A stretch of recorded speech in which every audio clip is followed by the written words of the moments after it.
world of deceit. Telling the truth is a revolutionary act. It's the David Knight Show.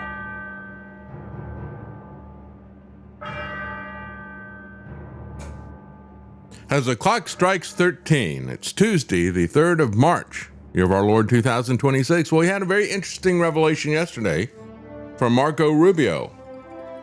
Why now? Why now did we attack Iran? As Trump has said, for 40 some odd years, have been shouting death to America. So why do we do it now? Well, we're going to tell you the very interesting reason.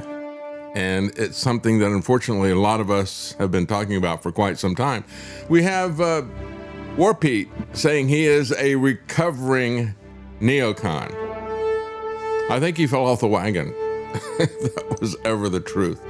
We're going to have Charlie Kirk and his comments about Lindsey Graham and the neocons and the failures, both pragmatic and philosophical. But folks, the real failure is moral. And we're going to talk about how their war plans have already gone sideways. Yes, Trump taco. He isn't chickening out, but he always changes orders. He always changes objectives. It's that chaos and not able to steer a course that is really the concern here as we look at the commander and thief. We'll be right back.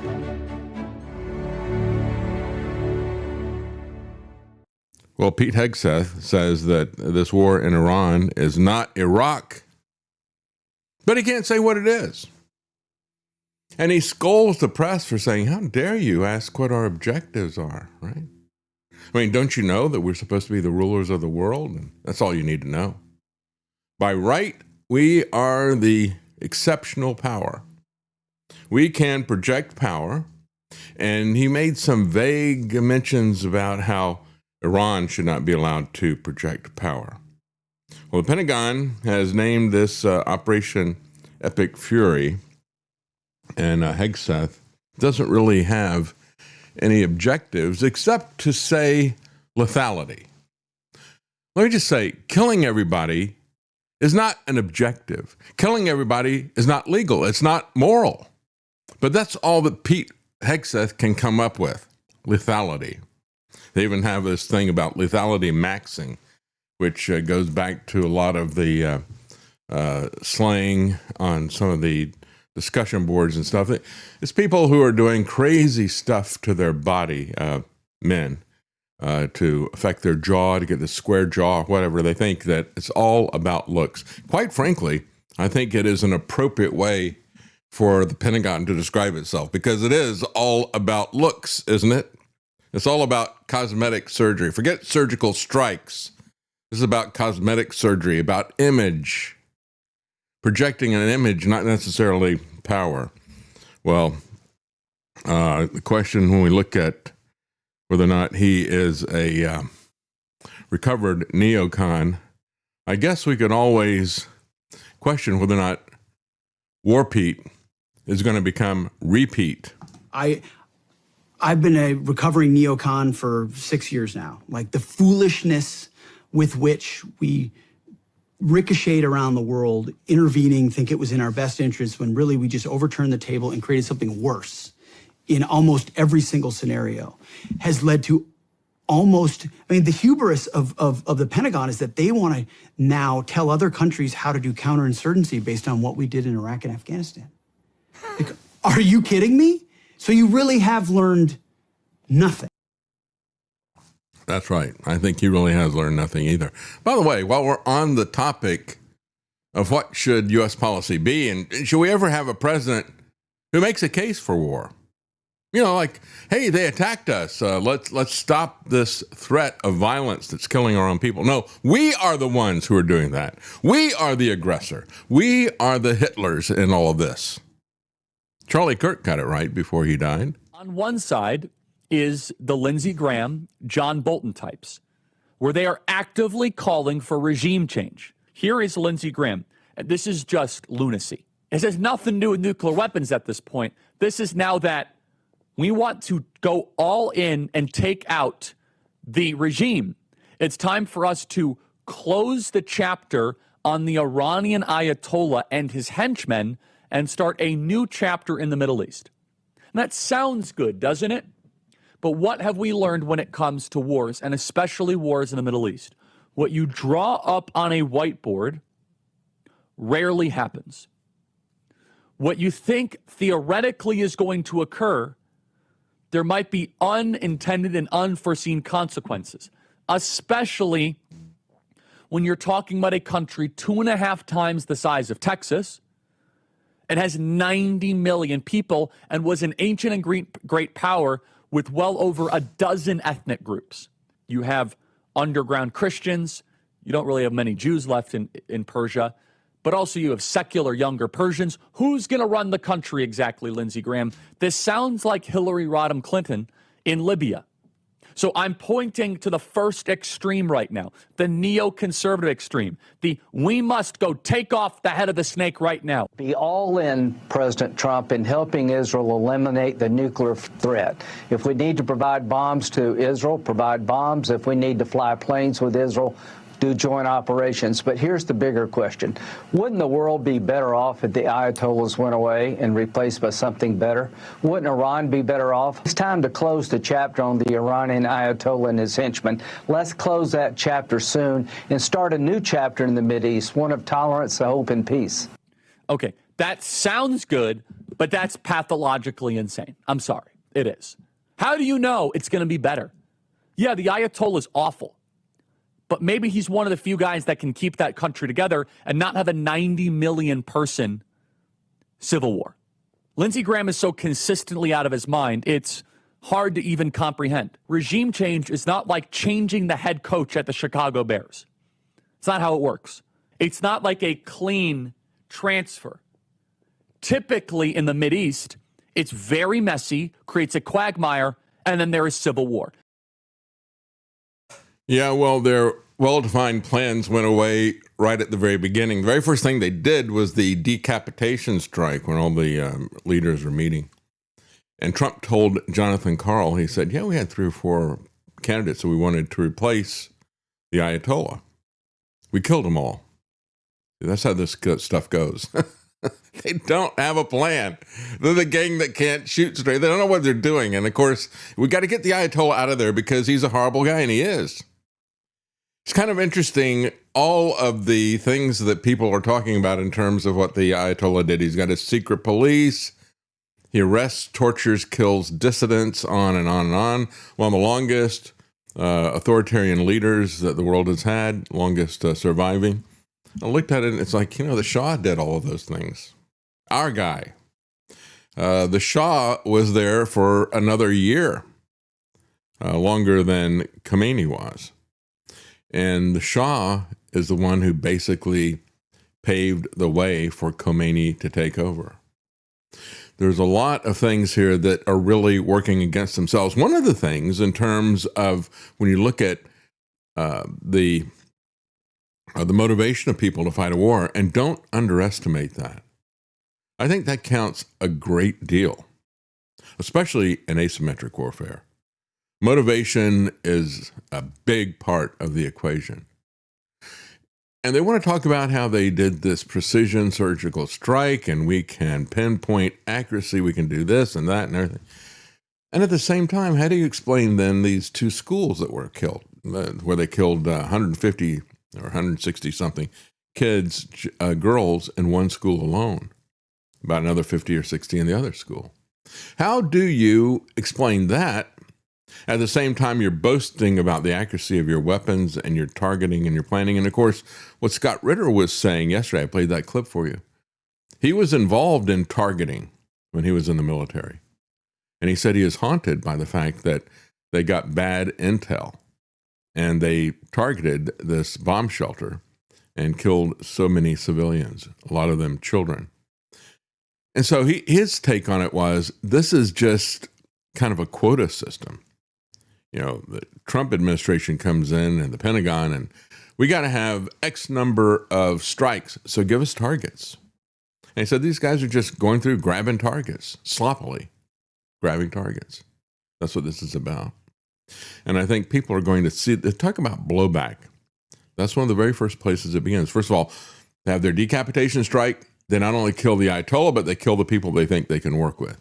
Secondly, they brag about their precision strike while they kill 2 schools full of children. And so this is not Iraq. This is not endless, said Hegseth. He said, all you people talking about mission creep, it's not mission creep, I guess. It's just creeps on a mission, right? Committee to reelect the president. Sounds like going back to Nixon. And Dan Kane had laid out the mission in operational terms. Protect U.S. forces, prevent Iran from projecting power beyond its borders, and disrupt and destroy its ability to sustain combat operations. Well, Dan Kane had some other things to say, and I reported that before the strike went out. Dan Kane, and it was widely leaked, apparently by J.D. Vance, who would like to become president. He sees his chances evaporating with this war. He pointed out that Dan Kane said, we're short on ammo and we're short on allies. That's a big deal.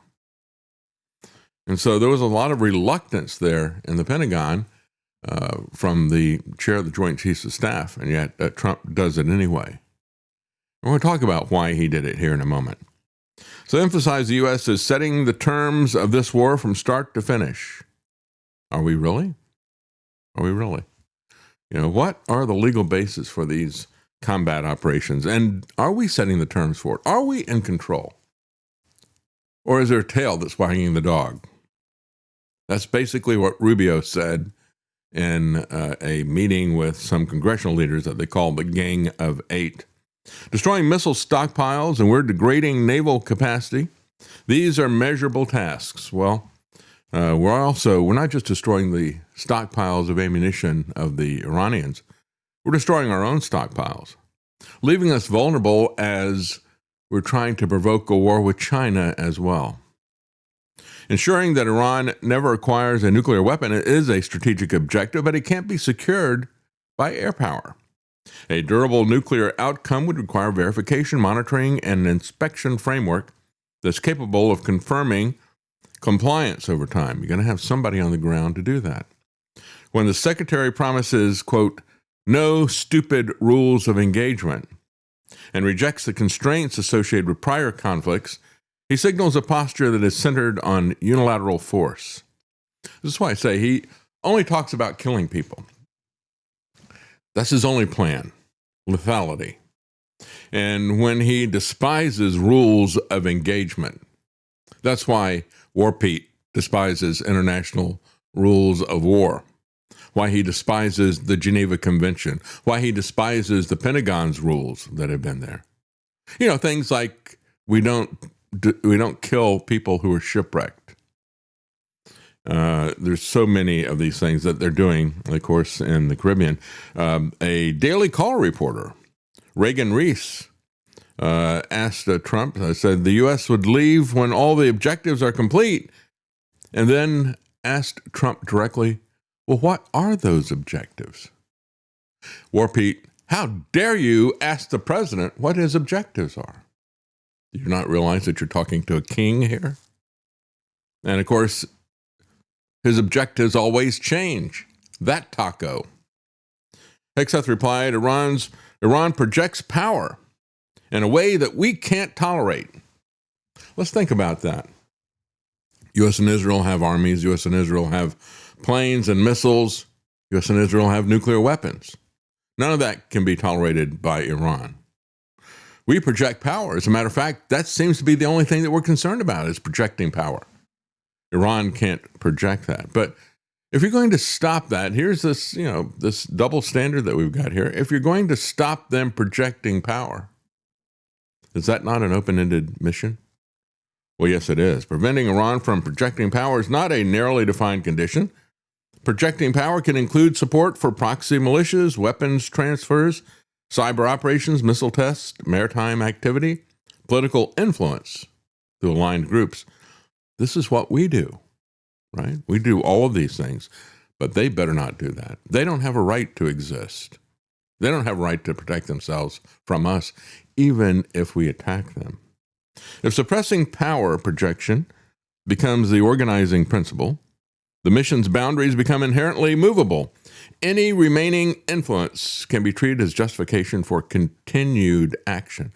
These are these same people who tell us we're not getting into a quagmire. We're not going to do an endless war. And yet, if your goal, the only goals that we can kind of suss out of these people is to stop them from projecting power, that is an endless conflict. Punitive strikes without occupation are precisely what the Iraq lesson was supposed to teach. Degrade the capability, impose the cost, and leave before the insurgency starts. Hegseth's explicit rejection of nation building isn't evasion, it's a doctrine. The problem isn't that the strategy is incoherent. The problem is that projecting power as a terminal objective has no natural stopping point. It expands to meet whatever resistance it encounters. Kind of like the war on terror, right? It's a war on a tactic. It's not even a well-defined person. And of course, the terrorists were being trained and funded by the U.S. government as well. Al-Qaeda, the Mujahideen before them, then Al-Qaeda, then ISIS. We actually ran air cover for this guy who had this long rap sheet, or I guess you could say his resume, of being in every one of these terrorist groups. We helped to install him as leader in Syria and destabilize that area. Everywhere that we go, we leave chaos and death. The doctrine has precedent. The precedent is not encouraging. The 1986 Tripoli strikes, which is what Kirk was saying, this sounds like Hillary Clinton, right? 1986 Tripoli strikes were declared a success within 48 hours and a failure within a decade. Hegseth has also said the U.S. will fight to win. Winning presumes that something can be identified and measured. If the desire to avoid nation building produces a strategy defined almost entirely by punitive force without a clearly articulated political settlement, then success becomes synonymous with contained degradation rather than a stable, verifiable outcome. And of course, they will let us know when they have won. They will let us know. They're not going to define what the mission is. They'll let us know when the mission has been accomplished, just like George W. Bush did on the deck of the aircraft carrier. Remember that? Mission accomplished. One lie after the other. Hegseth said Monday, I think one of those fallacies for a long time is that this Department of Defense, or presidents or others, should tell the American people and our enemies, by the way, here's exactly what we'll do. Here's exactly how long we'll go. Here's how far we'll go. Here's what we're willing to do and not do. That is foolishness, he says. Well, is it foolishness to define what you are fighting for? Why you're fighting? I guess the people who fought World War II are fools, right? As a matter of fact, the U.S. government went through a great deal of trouble with the Frank Capra series of films, Why We Fight. Everybody knew why they were fighting. They were fighting because they were attacked, right? And other countries were attacked by Hitler. The same way that we do it now. The preemptive strike from Japan, hey, we got to attack them because they've put these crippling sanctions on us or whatever. So we knew why we fought in World War II, and we knew what the objective was. We don't have that kind of clarity anymore because the people who are leading our government and our armed forces don't have that kind of clarity themselves. That is foolishness of the worst kind. All War Pete wants is lethality, killing. That is his objective. That's the only thing you're going to get out of this guy. When the objective is undefined, allies cannot calibrate their own risk. So it makes it more difficult to get allies, right? You're asking me to buy into something that you don't have a defined objective to achieve here. What's that all about? And that's what we're doing, and that's why we're in the situation that we're in. Public fatigue with an open-ended war is well defined. Establishing explicit boundaries to keep the campaign from expanding addresses strategy. Do you have one? As I said, Trump, from the very beginning, from the very first strike, things went in a different direction. Trump told Jonathan Karl in an interview that he had successors in mind after the strikes on Iran, but they were all killed. And so it goes when you are going to be the policeman of the world, right? And he said the attack was so successful that it knocked out most of the candidates, Trump told me. It's not going to be anybody that we were thinking of because we killed them all. And so first, striking how stunningly successful the president believes this military operation has been. He actually told me nobody else in the world could have done this. Mm-hmm. It's not geopolitics, folks. It's ego politics. It's not 3D chess. It's a fool's errand. Anyway, he said the attack was so successful, it knocked out most of our candidates. So how is that successful? It's successful in a way that only somebody who has bankrupted a half dozen casinos who is that stupid could think that it's successful.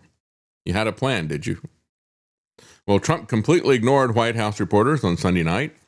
He decided that he would point to and hang around statues of Jefferson and Franklin that he recently put in the Rose Garden area.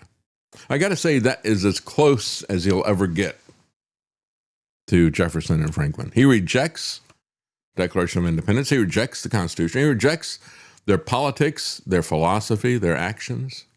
But he embraces the statue. I got to say, going back to the late 90s, I told the family, I said, I don't ever want to go to Washington again. I don't have to. I said, this place is nothing but a cemetery of liberty. You can look around it and you can see the statues of Jefferson and Franklin, other people who appreciated and understood liberty and gave it to others. As I've always said, liberty is one thing you can't have unless you give it to others. They were wise enough to understand that. But I look around and it's a mausoleum. It's a cemetery of monuments to great men, though we don't have anything like them anymore.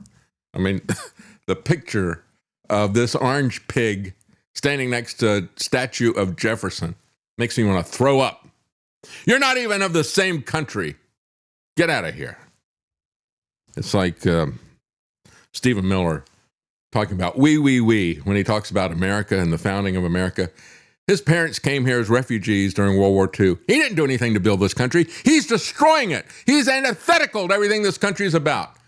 Stephen Miller is one of the most anti-American, un-American immigrants we've ever had. I'd take 1 million Mexicans if we could get rid of Stephen Miller. 10 million. Unbelievable. On welfare. Just get rid of this guy. Unbelievable. So he hangs around the statues of the non-interventionists. Hopefully something will rub off on him. I don't know. Trump skipped out on answering questions from the press the day after he had done this strike. We were shouting questions. What's your message for the families of the service members who were killed? How long are we going to be in this conflict? He doesn't talk about any of that. As a matter of fact, there is a reporter, host, I guess, Joey Jones, who's on Fox News. I don't know who this guy is. But he told MAGA, he said, it's okay to ask questions about troops killed in Iran. Americans, he said, demand answers when our blood is shed. You know, I don't think he was talking to ordinary rank and file people, right? MAGA or whatever. I think he was talking to his employers at Fox News, saying, it's okay if I ask questions of the King, Trump. Because Americans know it's okay. We do question authority. He's talking to himself. He's talking to his bosses at Fox when he says that. He saw combat in both Iraq and Afghanistan. He lost both legs above the knee, and he suffered severe damage to his arm and wrists. He urged viewers on Sunday to not lose sight of the ultimate sacrifice those soldiers made a day earlier. He said, it's incumbent upon me to stop for a moment. I understand that that 3 people killed is a small number. Well, it's getting bigger all the time. We're now, as of last night, we're up to 6. He said, but 3 lives lost, 3 Americans killed in action, For what? He doesn't say that, right? 3 Americans killed in action is hundreds, if not thousands, of lives affected. He said, really millions. For every American out there that understands what that is like. Well, I agree. And I think that is important. But I also don't think that only American lives matter. 3 Americans were killed. We had, maybe 200 school children between the ages of 7 and 13, young girls. They don't matter because they're Iranian. They don't matter because the Ayatollah was their leader. They didn't have anything to do with the Ayatollah being in power. Who knows if they even liked him or their parents even liked this guy. That's like saying it's okay to kill Americans because of Donald Trump. I despise that man. You're going to say that gives Iranians a license to kill me and my family? Come on. Let's get real about that. That's what war is. We're going to kill these people in this other country because we don't like their leader. How about we have trial by combat? I'd like to see if Trump could take on this guy who was in his early 80s. I don't know. We got some new health concerns with Trump as some things are showing up on his neck.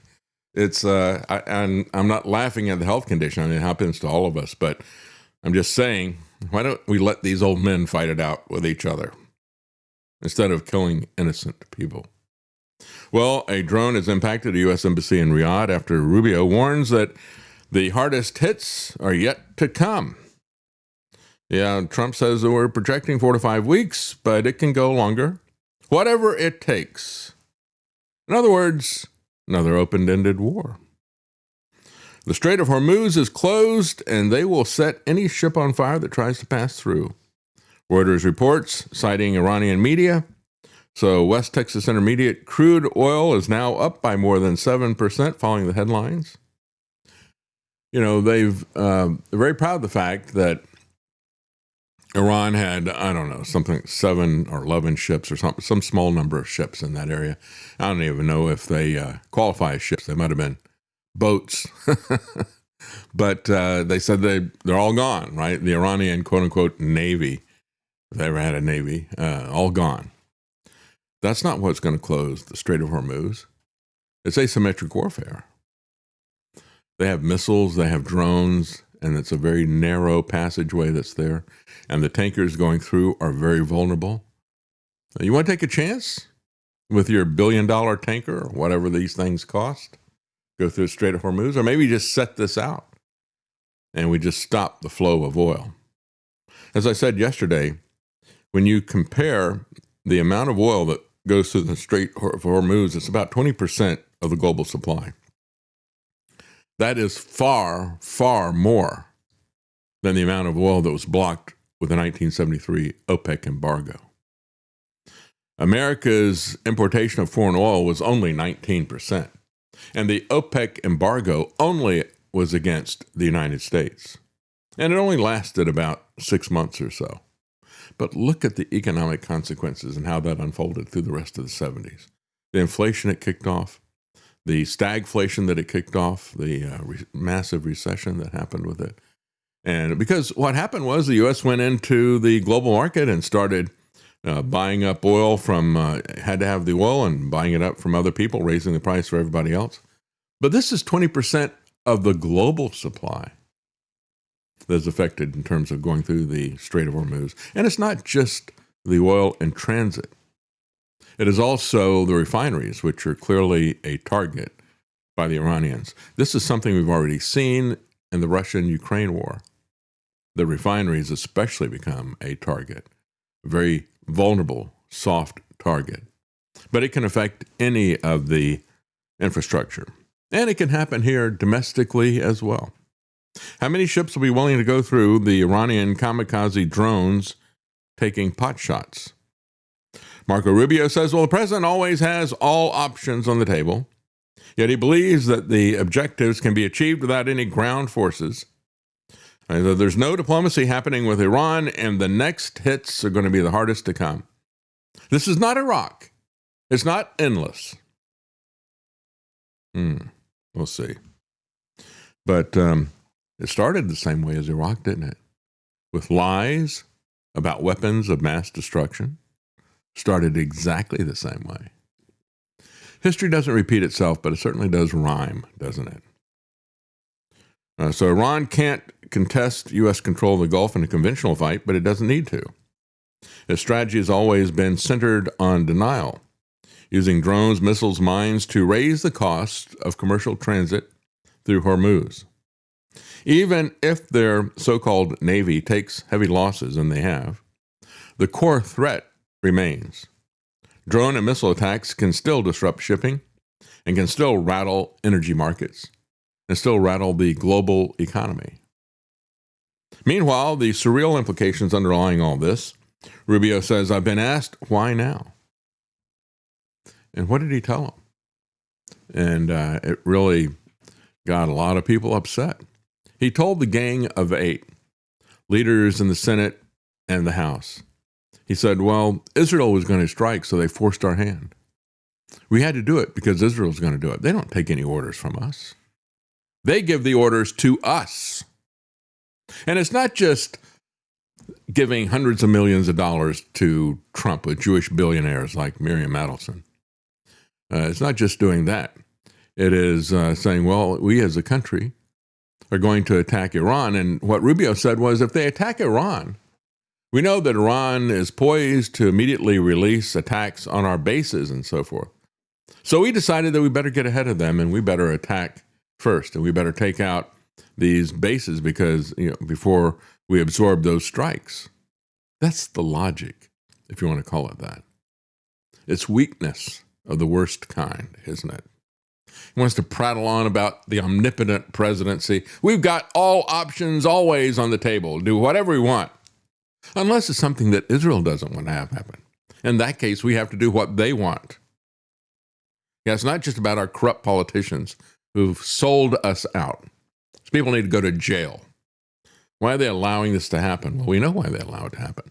They're the ones who could pass a law to stop this foreign influence, but they're profiting from the foreign influence, so they keep it going. So we're now up to 6 U.S. service members killed in action, 18 seriously wounded. Trump claims a big wave is coming, and they are deploying more troops to the region. The UAE Defense Ministry says their defenses have intercepted 9 ballistic missiles and 148 drones. That's part of the problem. I talked about this when we play, I'm sure you played Risk. And you know that when you are attacking, they presume that a defender rather, has like a 3-to-1. It's been a long time since I played. Do you remember, Travis? Is it like a 3-to-1 advantage or something? When you're rolling the dice. Anyway, they skew it that way. And yet, when you're talking about missile defense, it goes the other way. The advantage is with the attacker because it's so hard to shoot down these missiles coming in. You need to have 3 anti-missiles for every missile coming in. That's one of the reasons why the supplies were so decimated in the 12-day war and what is happening in Ukraine, because you've got to have a lot of anti-missile missiles in order to even have a fighting chance, so to speak. The U.S. military says it has a stock of over 1,250 targets, and it has struck, over 1,250 targets in Iran since the start of the operation, and over 600 Iranians killed and climbing, including 200 schoolgirls. Big victory, right? This reminds me of Robert McNamara's body counts that were running through the Vietnam War. I wasn't old enough to fight, but I was old enough to know what was going on. Believe me, I was focused on that because my sisters were older and they knew boys who were going to Vietnam and had been there. So I paid a lot of attention to it. And this is the same kind of folly. Just disgusting. Trump says he doesn't rule out sending more troops on the ground to Iran. He said, I don't have the yips, whatever that means, with respect to boots on the ground. Like every president says, there will be no boots on the ground. I don't say that, says Trump. After he launched strikes on Saturday, he said, I say probably don't need them, or if they were necessary, because he has less interest in appearing to be reasonable appearing to be good than any other president I have seen. I've never seen anybody who is as openly contemptuous of the Constitution, the rule of law, and the lives of his own people than Donald Trump. Didn't we see that in 2020? Why did people vote for him a second time? I don't understand it. Don't understand it. As I said before, I thought he was more dangerous than Lala Harris because people know who Lala Harris is. She's going to try to do a lot of things, and she'd wake up people and they would resist her. Trump, on the other hand, does this stuff. He kills people right in front of you. Shoot him on Fifth Avenue or whatever. Shoot him up with his vaccine. Lock you down with martial law. And people still give him a pass. I think he's the most dangerous president, without a doubt, of my lifetime. So, yeah, he lies about everything else. But when it comes to the troops and their lives, he just doesn't care enough to lie. So the admission by Rubio saying, well, you know, we had to do it because Israel was going to do it. We can't ever tell them what to do, right? I mean, we give them billions of dollars, but we have no leverage with them whatsoever. Matt Walsh said, well, he's flat out telling us that the war with Iran is because Israel forced our hand. Forced our hand, they basically told us what we had to do. Iran is claiming to have shot down at least one U.S. jet, while U.S. and Kuwaiti counterclaim that it was actually Kuwaiti friendly fire. It's kind of like to think, you didn't fire me, I quit, right? They don't want to say that happened to them. Meanwhile, NATO has taken a pass as if they had anything to help with. NATO, Mark Rutte, who's now head of NATO, said the alliance will not participate in the joint U.S.-Israeli mission. The Joint Chiefs say that more American service members are being added to this operation. Go, die for Israel. That's what this is about. Disgusts me.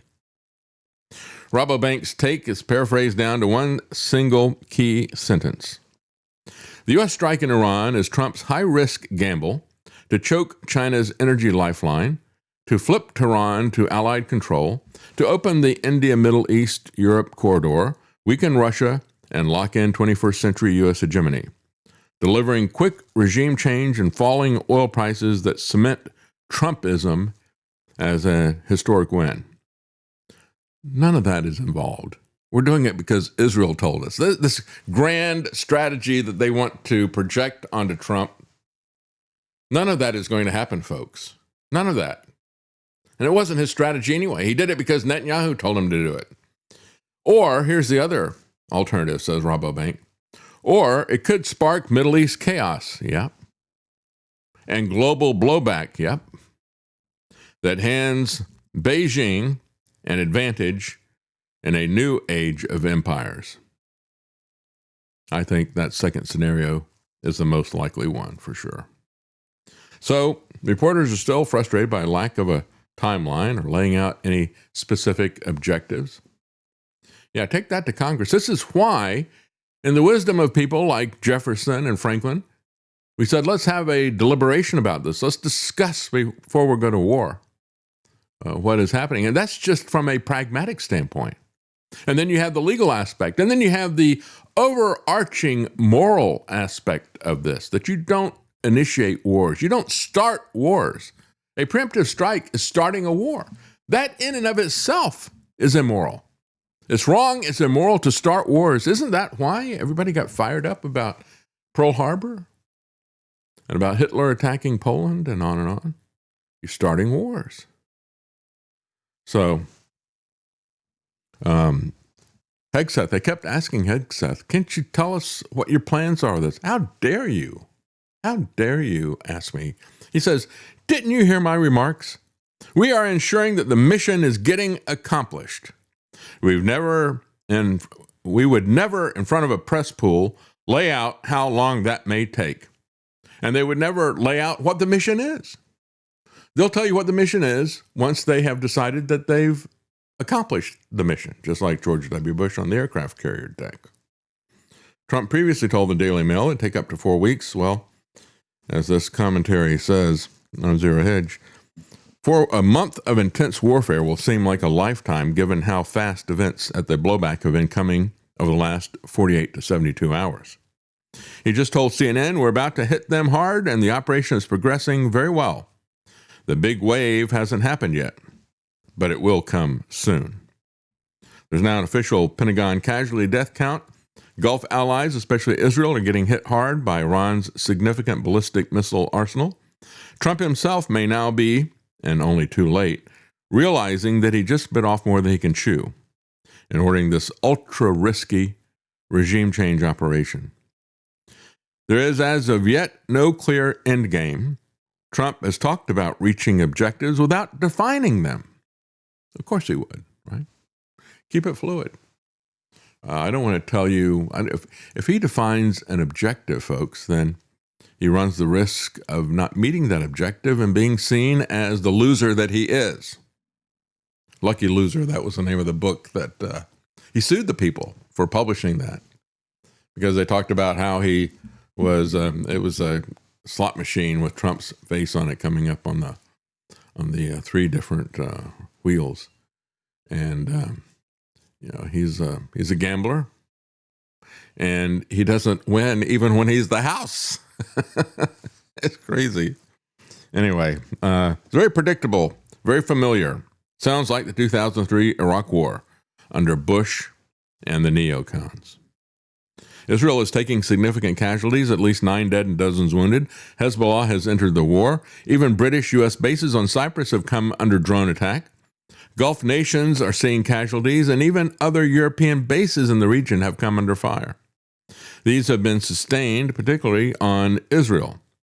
If Trump's thinking really approached this as if it was a one-and-done Venezuela, and that after some quick salvo, a country of 90 million with a well-armed, experienced military would immediately shout uncle, he's probably already realizing that this situation is spiraling out of control far beyond his expectations.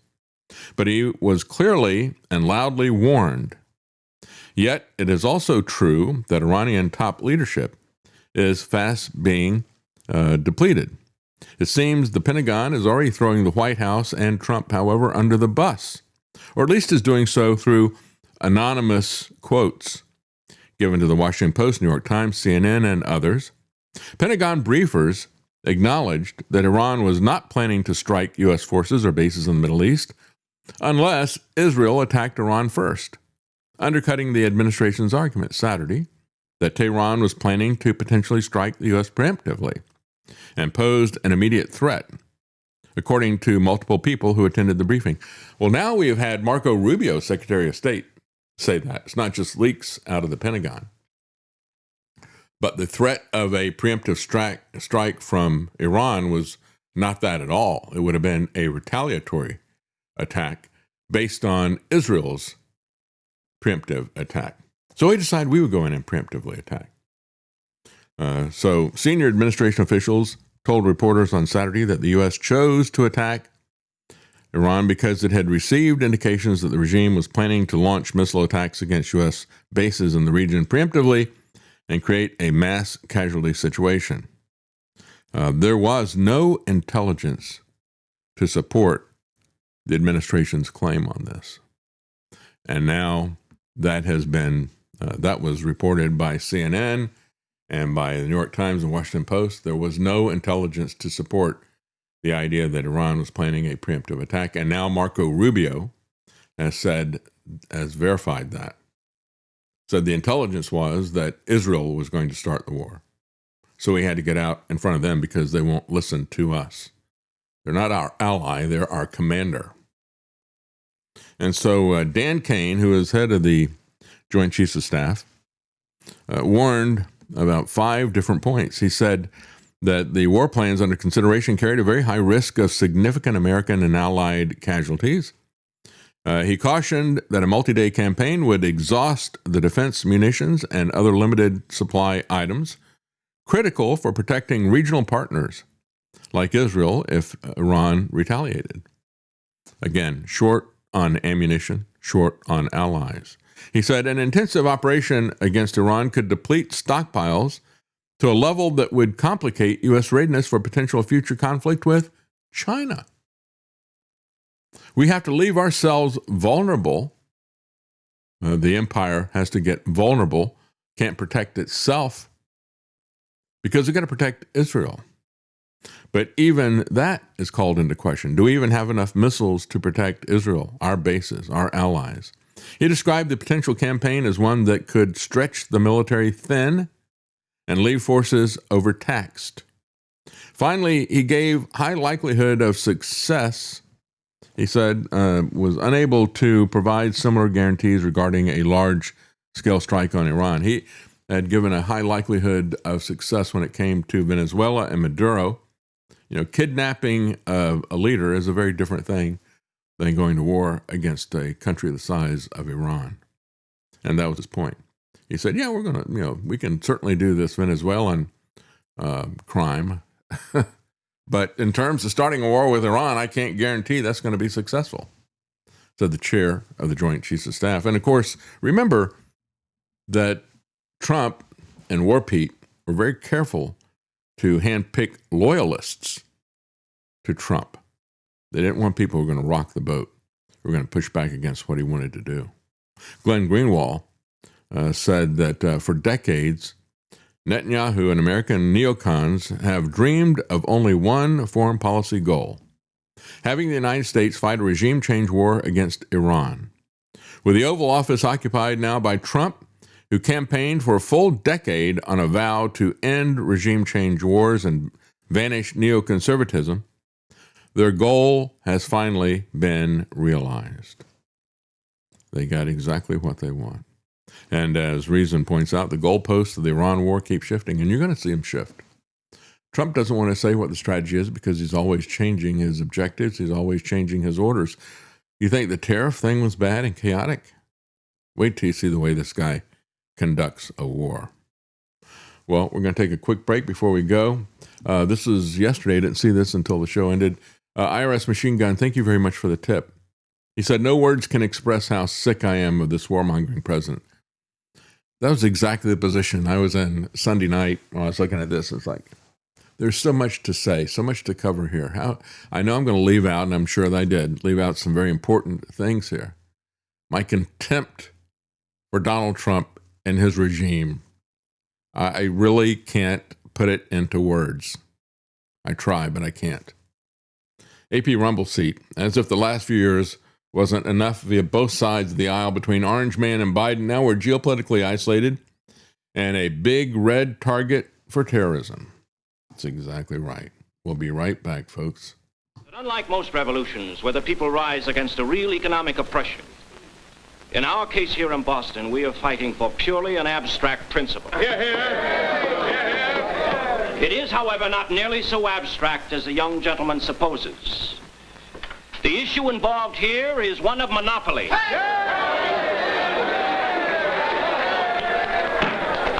Today, the British government will monopolize the sale of tea in our country.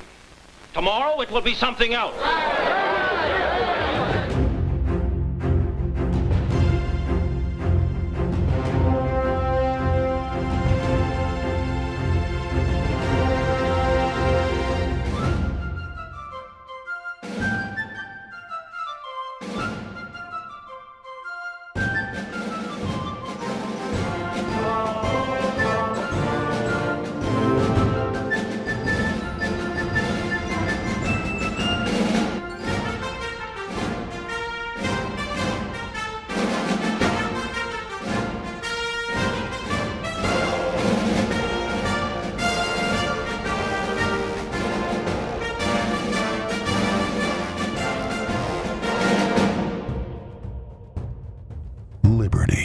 It's your move. You're listening to The David Knight Show.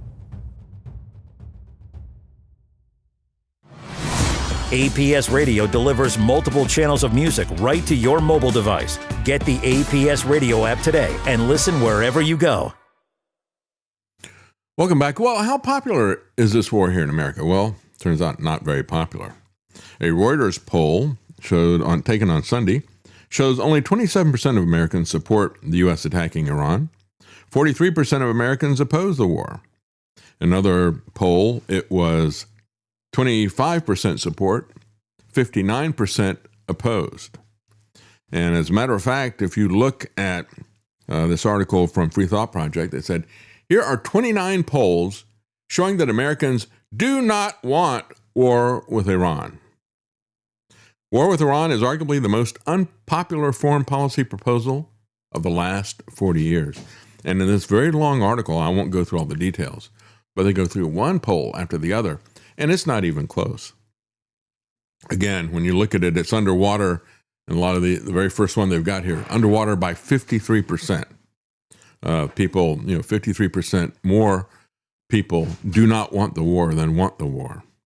Marjorie Taylor Greene calls out Vance and Gabbard for previous opposition to the war with Iran. I played the clips yesterday of Tulsi Gabbard. And of course, we had Stephen Miller saying, hey, young guys, if you don't want to go to war for Biden, you better vote for Trump. Well, how's that working out for you? Marjorie Taylor Greene called them out. She said, Vance and Gabbard, you both need to speak out against this war in Iran. People are paying attention, very close attention. Silence won't cut it. You are both on record repeatedly, publicly, loudly against going to war with Iran. Our friend Charlie Kirk was adamantly against war with Iran. You cannot be silent. Americans are dying. You both know this is not what we campaigned for, and this is 100% what we said would not happen. We said, I said, you said, no more foreign wars, no more regime change.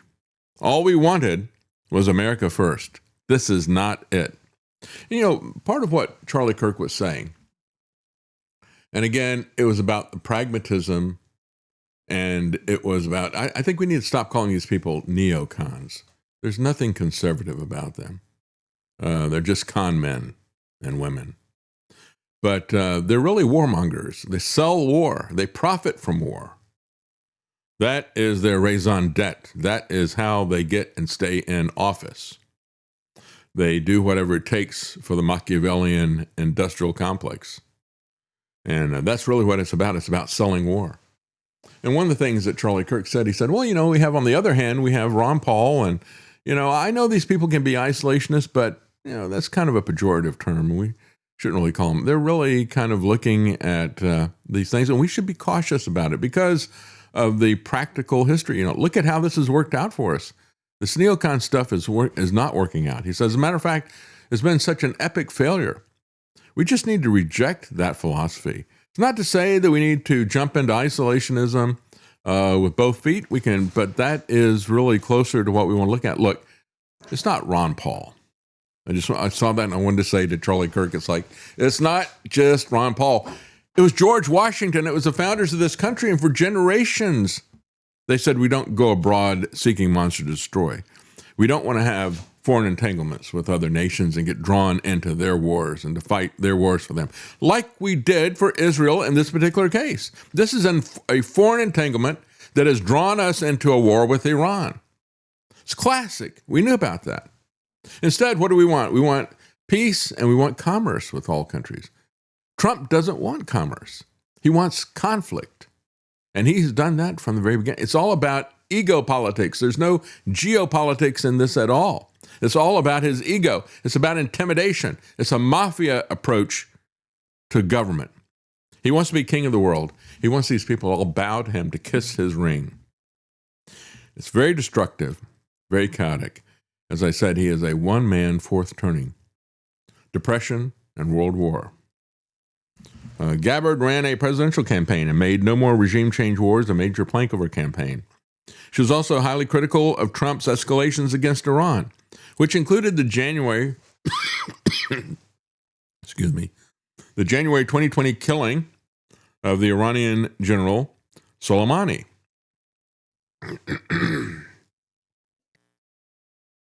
Which is why I say, why are people surprised about anything like this that Trump does? Look at what he did throughout 2020. Look at what he did with Iran and an assassination. It used to be that assassinations were considered to be evil because they are evil. But somewhere along the way, we got brainwashed by all the James Bond movies. This is very clearly an act of war. Excuse me. Gabbard said at the time, the assassination of Soleimani, this is clearly an act of war by this president without any kind of authorization or declaration of war from Congress, clearly violating the Constitution, said Gabbard. Trump also launched the current war with Iran without any authorization from Congress. But it's all different now because now he gave her a job. He gave her a job. That's all it takes, right? For her to sell out the Constitution. Vance warned against the idea of a war with the Islamic Republic. He said, our interest, I think, is very much in not going to war with Iran. It would be a huge distraction of resources. It would be massively expensive to our country, he said. Green came out strongly against the U.S. attack on Iran hours after they began on Saturday and has cited Trump's overseas interventions and support for Israel as it's committing atrocities in Gaza as one of the reasons for her falling out with the president and her recent resignation. So again, why did they do it? Well, Marco Rubio went to Congress and he told them. He said the U.S. launched preemptive strikes against Iran after learning that Israel was about to attack. American troops in the region faced an imminent threat of retaliation, said Rubio. So we had to react to what Israel was going to do because Israel doesn't care what is our interest. They have absolutely no loyalty or respect for the United States. Just take a look at the Jonathan Pollard example, for example, the betrayal, the spying, and then selling very damaging secrets to the Russians. Sorry, let me clear my throat here.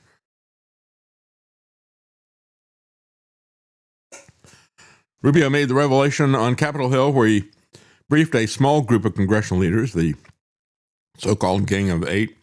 There was absolutely an imminent threat, he said. The imminent threat was from Israel. The imminent threat was that we knew that if Iran was attacked, and we believed that they would be attacked, that they would immediately come after us. And we were not going to sit there and absorb a blow before we responded. So because we can't have any control over Israel and they have nothing but contempt for the well-being of the United States, we had to defend ourselves by attacking. Rubio said the Department of War determined that a defensive posture following an Israeli attack would only open the U.S. to more casualties. He said, we went proactively in a defensive way to prevent them from inflicting higher damage. What Orwellian doublespeak? We went proactively in a preemptive attack defensively. That's the same thing you heard from Japan. Secretary Rubio's remarks indicate that Israel put U.S. forces in harm's way by insisting on attacking Iran, said Congressman Joaquin Castro, and the administration was complicit, joining their war rather than talking them down, because evidently we have no leverage with them, right? They control Trump and Rubio and Congress. Matt Walsh said, so he's flat out telling us that we're at war with Iran because Israel forced our hand. This is basically the worst possible thing he could have said. So how about we tell Israel what to do for a while, right? Can't do that. Iran had already pre-positioned its missiles and had them ready on alert, said Rubio. He didn't specify where the missiles were aiming or which U.S. targets would have been within range. The small cadre of lawmakers being briefed on Monday is referred to as the Gang of Eight, comprised of the leaders of both parties in the House and Senate and their respective intelligence committee chairmen, because the intelligence agencies are the true government of this country. And they're the ones who get us into wars. So you had people like Mike Johnson, Hakeem Jeffries, John Thune, Chuck Schumer, and then the House Intelligence Committee chairman and ranking members of both parties. Democrats across both chambers have decried the Trump administration for not informing them and not informing lawmakers of the impending military action against Iran.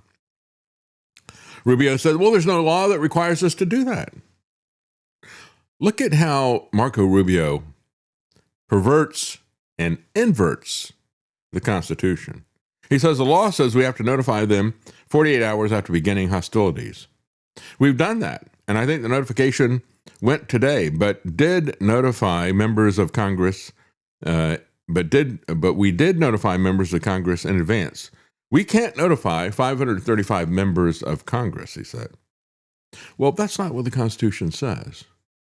The Constitution says 535 members notify you if you're allowed to do this.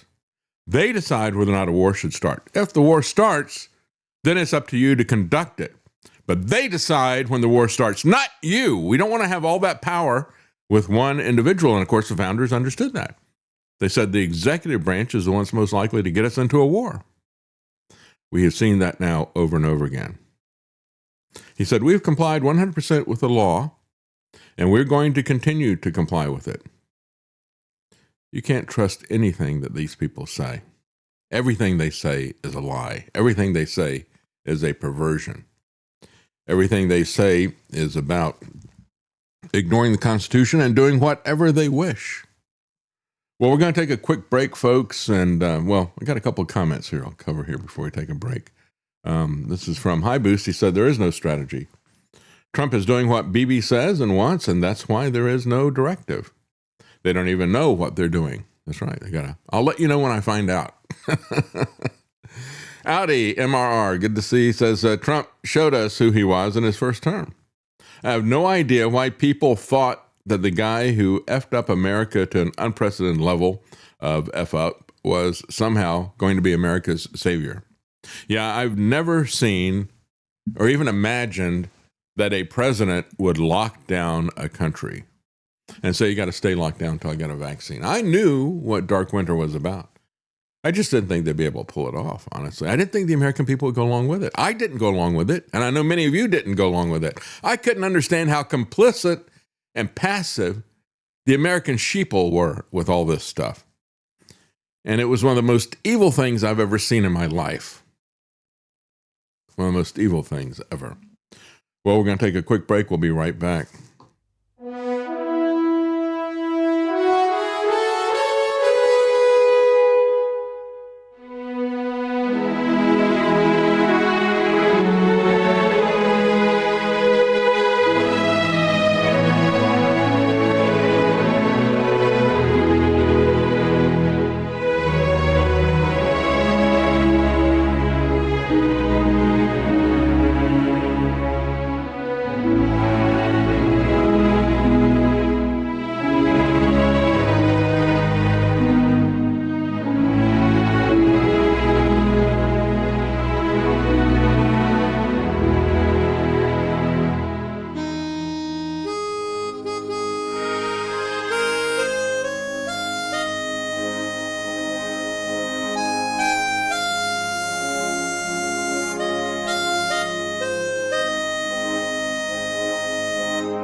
Elvis. Ladies and gentlemen, the Beatles. And the sweet sounds of Motown. Find them on the Oldies channel at apsradio.com. Well, before I continue with the program, I just want to take a moment and thank those who produce this program, those who provide the money to keep it going. These are the checks that we received in the last week of February, and I just want to say to people, just to give you an idea of where we are, we wound up at 7/8, which was, as I said before, it's kind of my fault because I didn't talk about any of this stuff until late in the month. And so we got caught up toward the end of the month, and we really appreciate the people who sent us contributions. David and Anne Marie N., Jeremy W., Jackie and Fred U., Matthew H., Johnny S., Sellers family, Kelly and Philip M., Dane D., Tom and Nancy K., Peter G., Marty T of I'm Marty, and Karen B, Karen C, Jeffrey and Cynthia C, Stephen C, Dale L, Gonzalo and Susan M, Lois L, Gary B, Tim S, and Doug E. Thank you so much. We appreciate your contribution. These are people who sent us checks. If you'd like to know how to support the program, we have the post office box address at davidknight.news, and we also have the places where you can find the program that's not behind a paywall. We have we don't put it behind a paywall anywhere, but if you do get some of the sites like Subscribestar or Substack, there's an additional aspect there. There's no commercials if you get the audio of the program that's there. And you also get articles that Travis posts up, articles that we cover, the links to them, in case you want to go do your own research and find that information there. So we have listed the places where you can find the show live, where you can find the video and audio archives of it to listen to it however you would like. And it's a good thing to go there and to find those links, because sometimes there's shadow banning that is happening on some of these platforms, and it can be difficult to find the show. So go to davidknight.news to find the links to the show, davidknight.news to find the links to where you can support the show. Let's talk a little bit about the regime change, because this is Real quickly before we do, want to remind people that we do have sponsors who support the show. Yes. And a really good one is homesteadproducts.shop. You can go there. Their products are high quality and made in America. They do their best to make sure that you're getting the best quality products you can. Yes. And right now they've got on sale their 2 citronella tea lights. They're great for indoor or outdoors, especially outdoors, because they will keep the bugs away. You may not have seen them because of the cold, but they are coming. So if you want to stock up on some citronella tea lights, you can go to homesteadproducts.shop right now. They're on sale, and you can pick up a couple of them. So please go support homesteadproducts.shop. It helps support the show, and it hopefully gets you something that will help you. They've got all kinds of different products there. That's right. As Trump said, a big wave is coming. He's talking about a military attack on Iran. But, of course, there's a big wave of bugs that are coming as soon as the weather warms up. And so you could sit out there with your mesquite barbecue starters that he also has there. And I think it's a great use of mesquite. Otherwise, it's just kind of blowing around in everybody's way. But, that's one way to handle it. And so you can get your mesquite, start your barbecue grill, and fire up the citronella candles to keep the bugs away. Yes. So thank you, homesteadproducts.shop. And briefly, you can go and get 10% off with the code NIGHT at homesteadproducts.shop. And 10% off the Trends Journal with code NIGHT. And, of course, there is davidknight.gold. Now back to your regularly scheduled program. And let's not forget rncstore.com. You get 10% off of books as well as products, books to educate you about cancer and some natural treatments for it. And you can get the natural treatments for it there at rncstore.com and save 10% off there as well with the code NIGHT. Let's talk a little bit about regime change. The Iranian state media has now confirmed that the supreme leader, why don't we start calling that, give Trump that title, right? King just doesn't get you there. Of course, Shah was the Persian word for king, but I think, I think MAGA and Trump would be happy with supreme leader. Anyway, the supreme leader is dead now, and 86-year-old Ayatollah, who had ruled Iran for 36 years, as I said before, he was actually there for 36 years, 8 months. The Shah was in power for 37 years and 6 months. So again, about another 10 months longer than the Shah was there.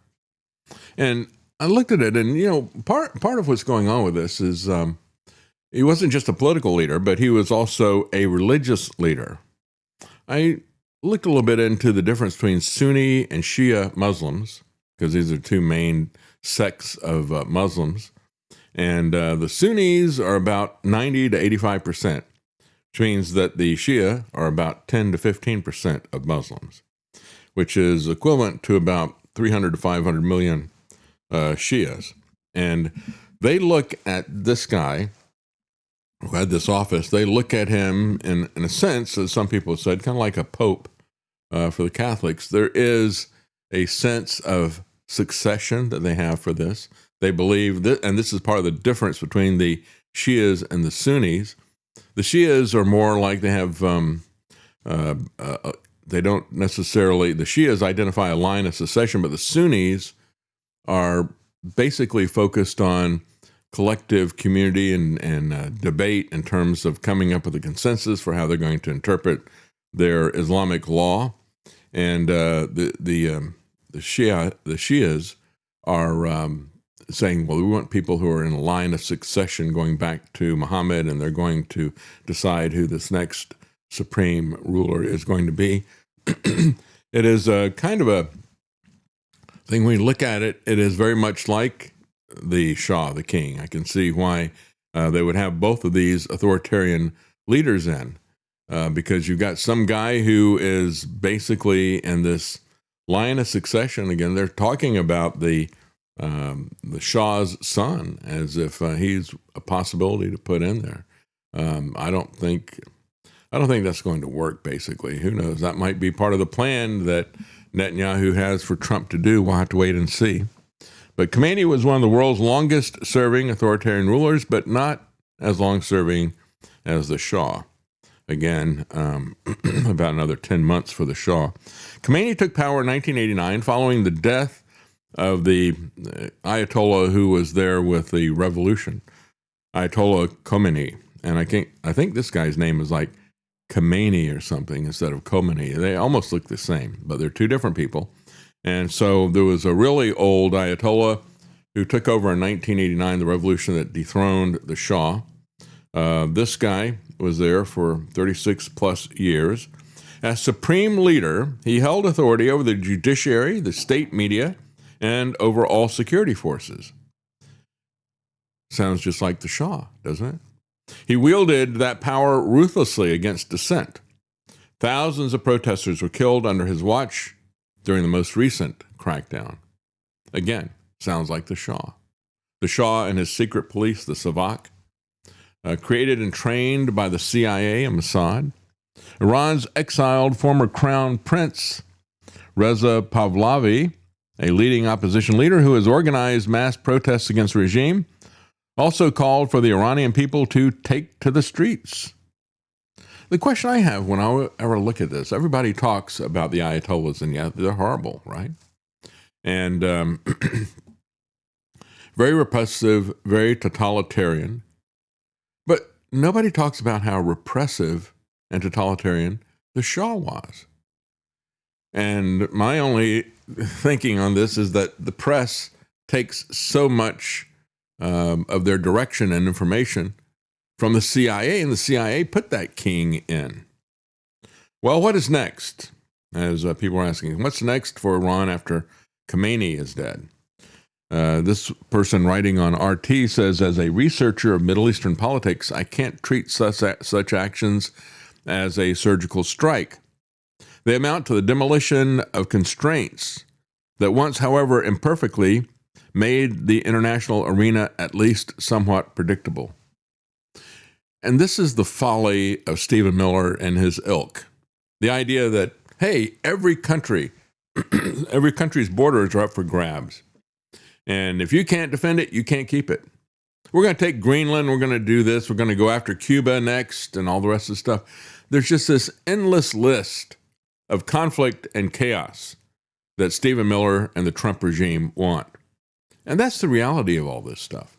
Yeah, the Shah was evil and Khomeini was evil, but you knew where these guys were. It was predictable, and you could work around that to try to maintain peace internationally.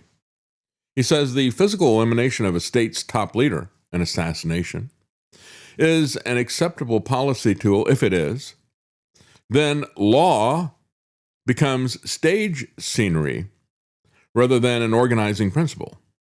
And that's really where we are with the Trump regime.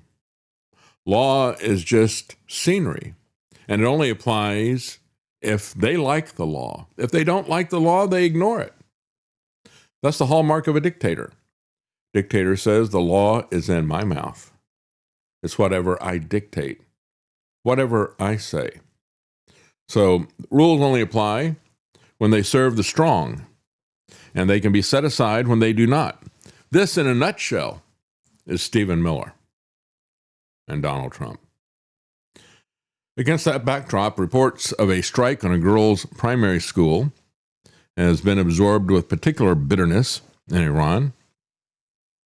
Whether there'll be any clear moral judgment at all, or whether the tragedy will dissolve into cautious phrasing and familiar rituals of justification whenever responsibility falls on U.S. allies. Again, this is part of the problem that they have. While they want to focus on how precise and surgical their strikes are in the decapitation, taking out the leaders and all that sort of thing, then that kind of works against the idea that, hey, this is just an accident and, the fog of war and all that. We have unintended casualties during war. Well, it really does undermine that narrative that it was just accidental collateral damage killing all these schoolgirls when you drone on and on about your decapitation surgical strikes. In moments like this, emotion risks becoming policy. The loss of a figure of this scale, talking about the Ayatollah again now, will not be experienced only as a political development.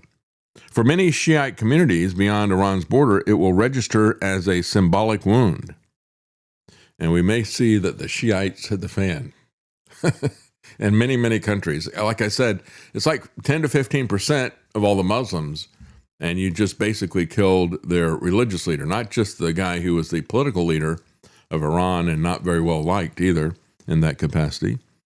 So this can sharpen anti-Israeli sentiment. It can widen the line of confrontation with the West. The subtle arithmetic of vengeance that turns outrage into recruitment. And when you look at this shooter in Austin, I don't know if anybody has looked at his background to see if he is a Shiite Muslim. Right? That might have been his motivation. He was not from Iran.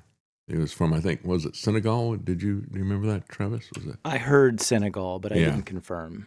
But he could have very well have been a Shiite Muslim. So the pattern of strikes, the framing of the campaign are widely interpreted as an attempt to deprive Iran of both mind and heart. Systematically removing the upper tiers of decision-making. The strategic wager is clear. Disrupt succession, provoke the elite fragmentation, and paralyze government at the very moment that the state is at its most vulnerable.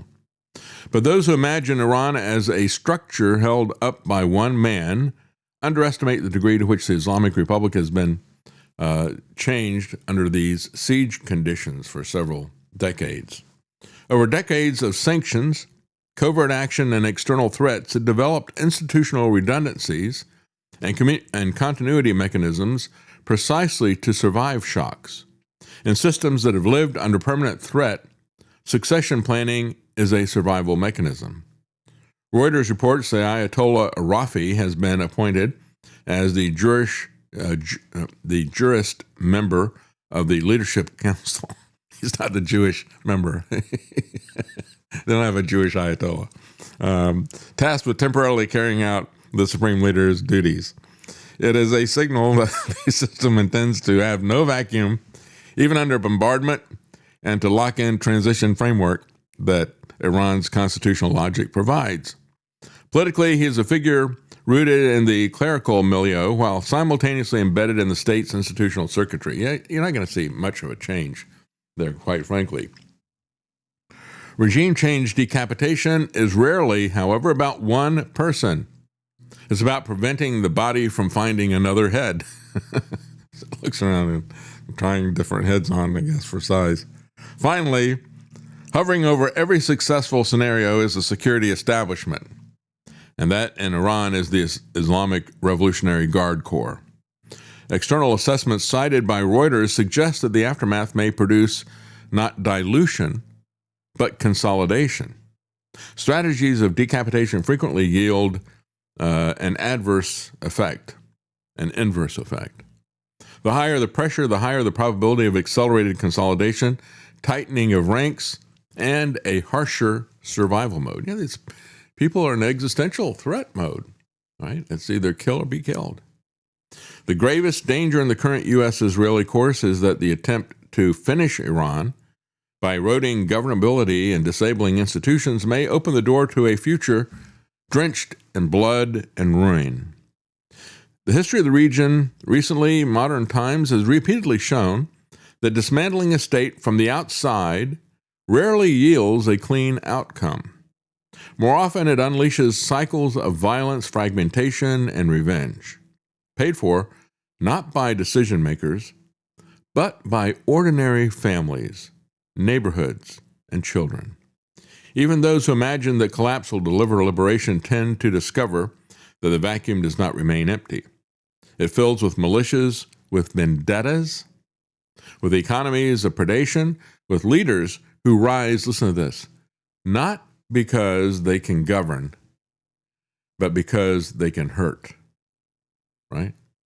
And say, I just want you to get even with those guys over there. So what Trump and his idiots have done is just kick the ant bed here and make them angry and put them in survival mode. And when I look at what has been happening with the massive, the iron fist that the Ayatollah hit these protests with, it was something that some Christian organizations have been involved in it. They said, this is an opportunity for us to, help other people, and in doing so, to give them the gospel.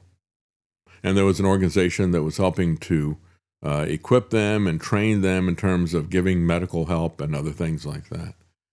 Those people are going to have a target on their back right now, thanks to Trump, thanks to the Pentagon. Whenever they go into a Middle Eastern country and kick the ant bed, this is what always happens. It winds up being the extinction of all the Christians in the area. This is another part of their policy that happens reliably and continuously each time they do this kind of stuff. Well, we're going to take a quick break and we'll be right back.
Making sense common again.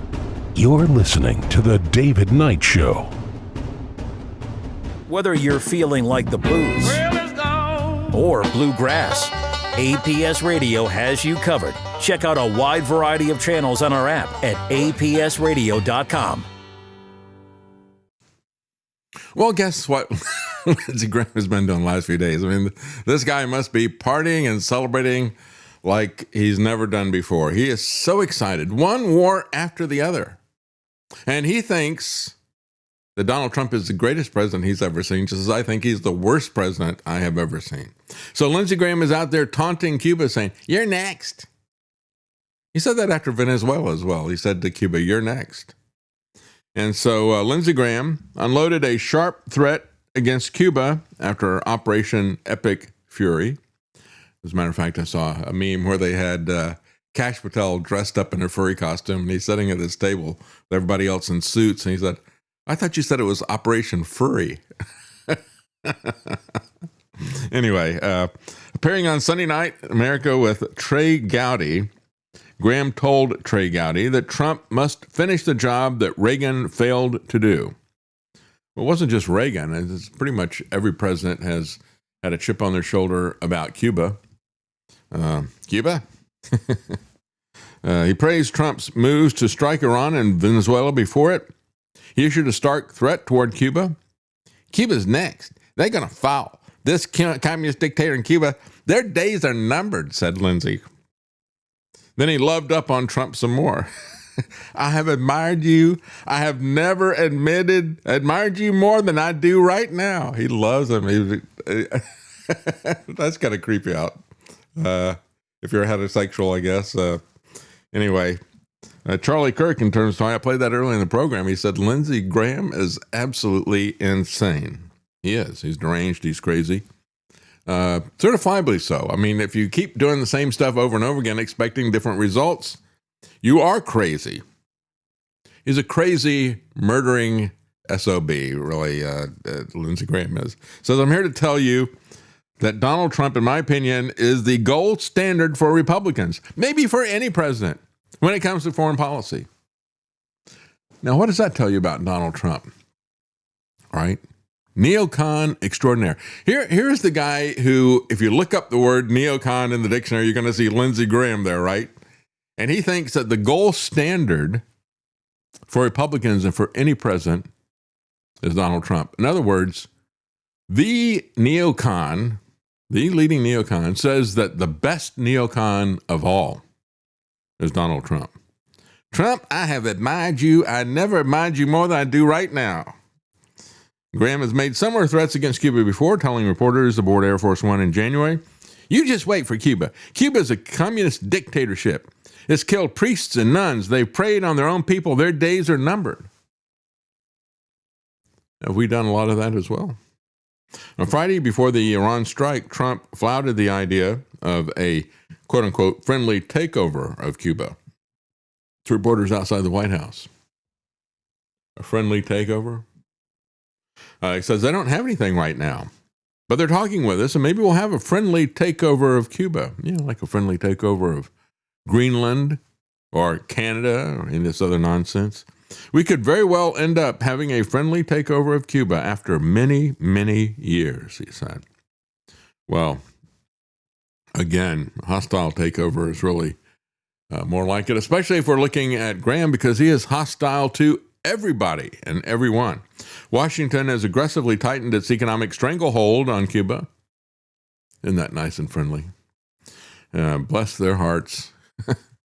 Pressuring Venezuela's new acting president, Delcy Rodriguez, to cut off oil exports to the island. The move has strangled Cuba's already struggling economy, compounding severe fuel and food shortages that are there. The saber rattling from Washington comes just days after a deadly shootout at sea between Cuban Coast Guard and armed men in a boat allegedly stolen from Florida. That's the first I've seen that they said the boat was stolen. But again, these guys are, there is a mania amongst ex-Cubans to take over Cuba. This is yet another one of these instances here. The incident, which left 4 dead, has further inflamed tensions, and Cuba has accused the U.S. of failing to curb the militancy of exile groups in the American soil who seek to overthrow the government of Havana. Cuban Deputy Foreign Minister stated that the incident was not isolated, but part of a 60-year pattern of attacks and countless terrorist attacks organized, financed, and carried out from the territory of the United States. Well, I mean, that absolutely is true. I would go back and look at the Bay of Pigs and other things like that. In terms of aggression, I think the most aggressive thing that I ever saw Cuba do to the United States, they've been horrific with their own people. They've confiscated the property of a lot of people who fled Cuba. But I think probably the worst thing that happened was the release of all these criminals that Castro did, who made their way to Florida. And that was, I'm trying to remember, was it Mario Boatlift? Well, anyway, there was a ton of unsavory characters who were unleashed by Castro. That's about the worst thing that I saw done to the United States. I understand internally, what Castro did to people that were there. Stephen Miller, if young men don't want to be drafted to fight in Kamala's and Cheney's Third World War, they better get out and vote for Trump, he said. Well, no, I think your best bet, that didn't work, did it? I think your best bet is to get adopted by Donald Trump. Maybe if you're one of his children, you don't have to go to war. There's a hashtag out there. I mentioned this yesterday about Barron. There's a hashtag now, Send Barron. It's always rich man's war, poor man's fight. That was a phrase from the Civil War. You know, when I played Shenandoah earlier, I always think about that movie whenever I talk about war, and how the character played by Jimmy Stewart in that, how his family did not want to get involved on either side, but they got drawn into this senseless conflict, and people on both sides kidnapped, killed his children and that. And that's the way it goes. It's always rich man's war, poor man's fight. Barron is a good example of this. The hashtag Send Barron is trending on social media as a satirical website calls for Trump to deploy his youngest son into the military. The website, draftbarontrump.com, was set up by a former South Park writer amid Operation Epic Fury, which has seen the U.S. and Israel launch extensive airstrikes against Iran. At least, they say here, at least 4 American service members, now up to 6 and counting, have been killed. Trump has been accused of appearing indifferent toward those deaths, shrugging them off as the reality of war and warning that U.S. death toll could get quite a bit higher. Hey, folks, that's just the way it is for you little people. Get used to it. Rich man's war, poor man's death. During brief remarks at a Medal of Honor ceremony, in the wake of the attacks, the president spoke about his plans for the ballroom in the White House. Yeah, it's the same thing he did in the wake of Charlie Kirk's death. Yeah, wasn't that a horrible thing? Hey, did I tell you about my ballroom? Let's talk about that. He's basically doing the same thing yet again. Toby Morton, a comedian and former South Park writer who runs dozens of political parody sites, recently made headlines for scooping the TrumpKennedyCenter.org and TrumpKennedyCenter.com domains and using them to troll the president who wanted to put his name above the Kennedy Center that was there. If you're looking for proven genes, inherited courage, and unquestionable resolve, look no further than the Trump family. Leadership starts somewhere. That's what he put on his website. And, of course, a lot of people have been trolling the Trumps with all this stuff. When we look at, we've got this AI animated picture that they had of Donald standing there with Barron between him and Melania. And this is a quote from the website, the parody website. People come up to me with tears in their eyes and they say, "Sir, you're the strongest. Send Barron off to war," and so forth. So what we did was we put that in the AI to do Donald Trump's voice and combined that with the AI video that's out there. We got this. People come up to me with tears in their eyes and they say, "Sir, you're the strongest. Send Barron off to war." I've always been strong, very strong, stronger than anyone expected. Some say the strongest ever, and strength matters. Believe me. I'm sorry, son, it was me or you. And my bone spurs still hurt. As a matter of fact, yeah, the bone spur stuff, that's what got him off of the Vietnam War draft. And the daughter of the podiatrist that wrote him the doctor's excuse. I'm sorry, Donald Trump can't go to Vietnam. He's got bone spurs. He's got to stay home. Said that it was always a family joke. They always laughed about it, how he did it as a favor to Trump's father. POTUS is chilling at his own country club while starting World War III. Hashtag Send Barron. And again, the person who talks about that is the Dr. Alyssa Braunstein and Sharon Kessel, the daughters of a Queens podiatrist, Dr. Larry Braunstein, who provided the bone spur diagnosis. He later told the New York Times it was a favor from their father to Trump's father, who was his landlord. But looks like Barron might actually have a legitimate excuse. He's too tall for the military. They have a cutoff of 6'6" in the Marines, and the other branches of the military have a cutoff of 6'8". Barron is already 6'9". I don't know if he's still growing or not. So again, he's too tall for the military. They can't fit him into tanks or planes, I guess. So bone spurs for Donnie and a growth spurt for Barron. Meanwhile, Netanyahu's son also doesn't have to go. Rich man's war, poor man's fight. And this article is talking about how, this is a UK Express, people are so concerned that he's very vulnerable living in Miami. Well, maybe not as vulnerable as if he went to war. He's got a lot of security people that are around him all the time, I'm sure. Benjamin Netanyahu's 34-year-old son, Yair, has been living in Miami while Israeli soldiers mobilize, sparking outrage among troops and security warnings from experts.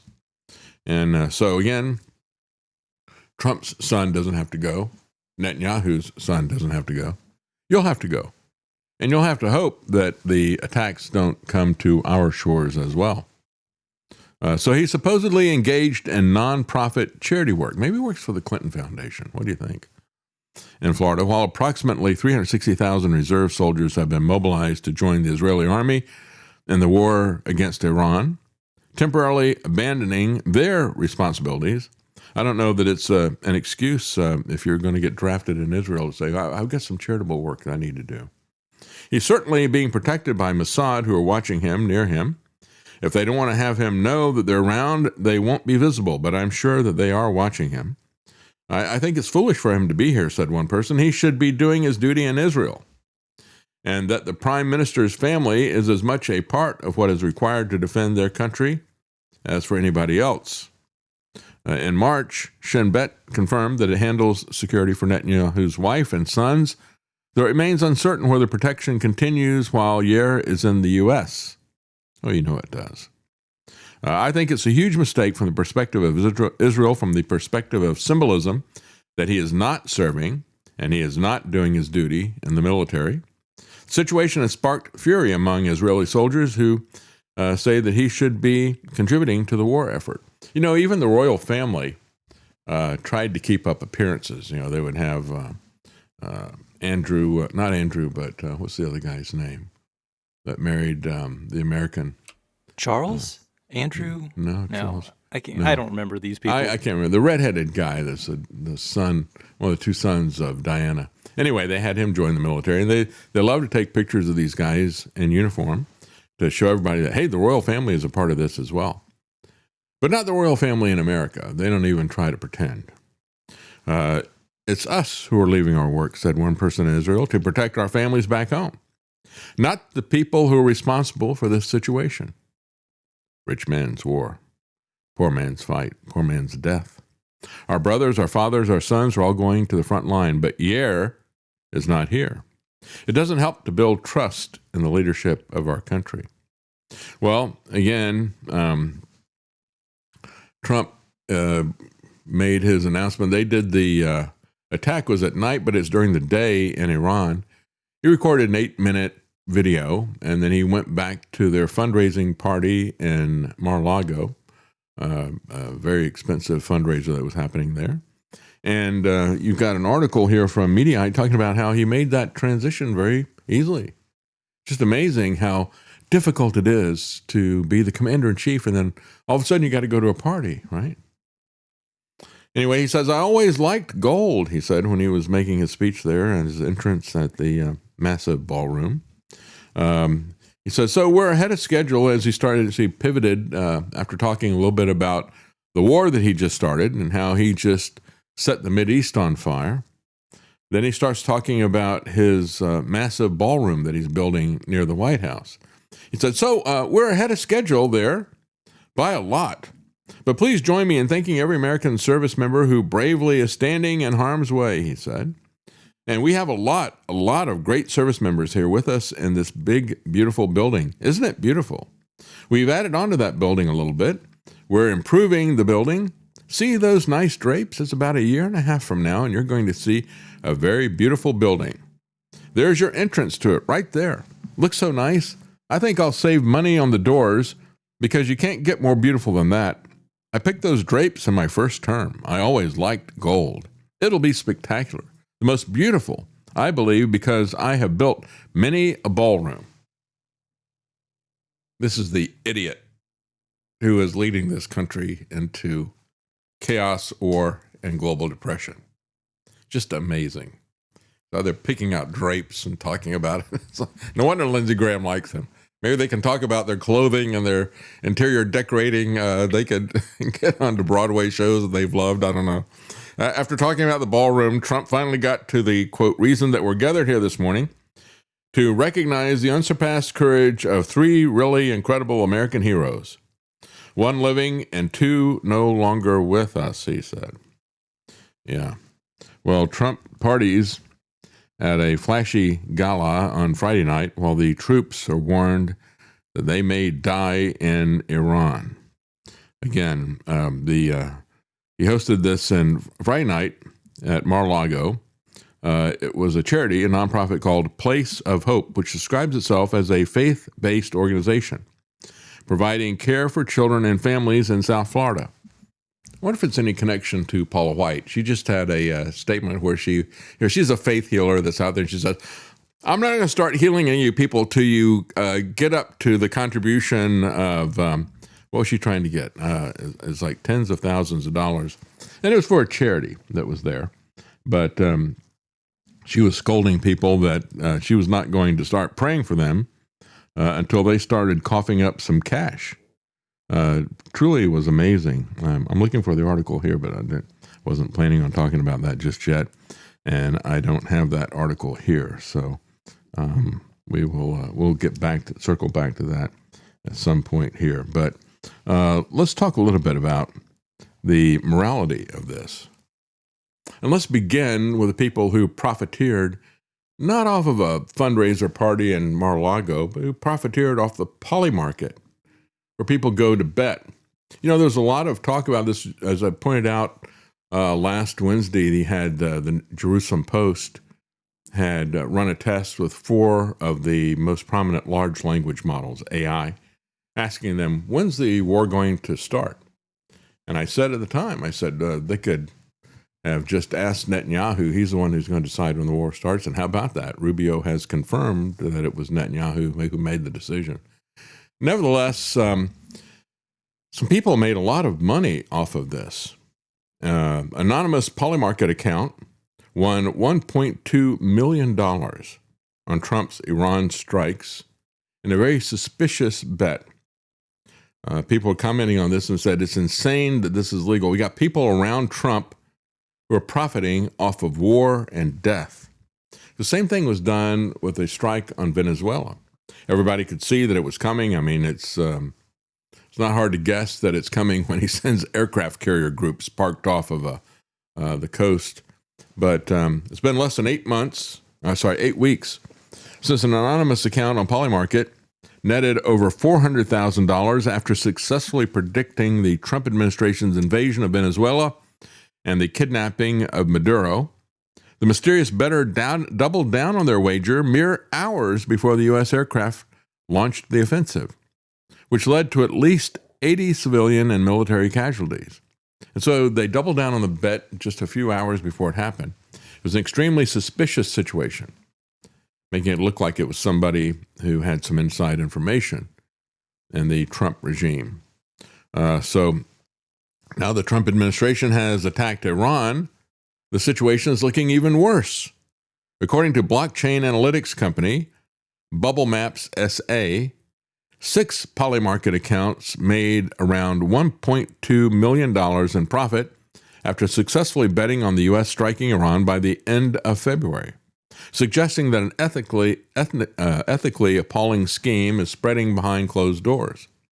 All 6 accounts were created last month, and they exclusively bet on when Trump would strike the sovereign nation. So this is somebody who maybe they were involved in Polymarket before, but they create a new account that they hope is not going to be traced back to them to trade on insider information. That's why, when you look at things like Polymarket, it's going to be a lot of insider trading, people who know what's going to happen with that. So the The bets were made mere hours before the first bombs fell on Iran's capital. It is insane that this is legal, said Senator Chris Murphy, Democrat of Connecticut. In a post on Blue Sky, he said, people around Trump are profiting off of war and death. I'm going to introduce legislation as soon as possible to ban this. Beyond these suspicious accounts, many other users were sucked into the fervor of betting on bloodshed in Iran. Polymarket saw trading volumes for a single contract about the timing of Trump's strikes balloon to just shy of $90 million. Prediction markets are some of the first products that allow direct bets on geopolitical events. Polymarket facilitating anonymous betting through the use of cryptocurrencies, making instances of insider trading difficult to identify, let alone to police. So you create a new account, you fund it with crypto, and then you get paid off in crypto.